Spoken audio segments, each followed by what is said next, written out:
We have an opioid crisis going on in our community, particularly with heroin. There's a lot of folks from every background suffering with this problem. Addiction is a public health issue, and that's why the Office of Addiction Services was formed. How are you doing? This isn't the first epidemic that we've seen. One of the things that we really wanted to do was focus in on our drug treatment providers in the community to kind of get everyone on the same page. We have a host of people in our city. For many years, the treatment advisory group got everyone together. Appropriate for somebody in that situation.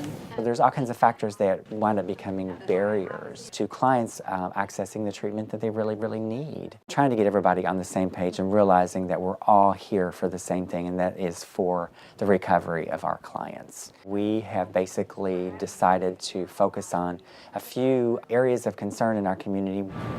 We've got a lot of work to do in prevention here in this community as well, and we're excited to do that. You're going to blow 6 times 5 seconds apart in here. They quit breathing, put them back on their back. With the Kentucky Harm Reduction Coalition, we offer naloxone training and distribution here at the Maine Health Department twice a month. In partnership with Louisville Free Public Libraries, we're doing Heroin Hurts Louisville, what we can do. We've already done 2 classes. You don't want to have that conversation after they've been exposed to drugs. You want to have that conversation before. An honest conversation, and keep that conversation open with them. We're also outreaching to employers in the community to try to find ways to support recovery for those that are in recovery that are working to sustain that recovery. We're hoping to work with Metro United Way 211 call center for folks to be able to call into there to be able to get information about where they can go for drug treatment. We already have that system in place to be able to bolster that system and start to address this problem.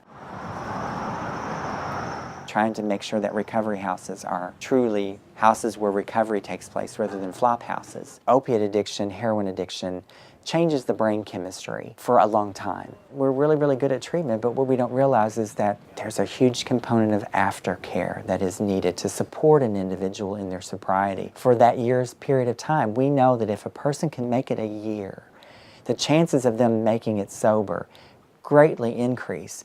But unfortunately, insurance doesn't really support that aftercare that's really, really needed. And we know as providers that's what works.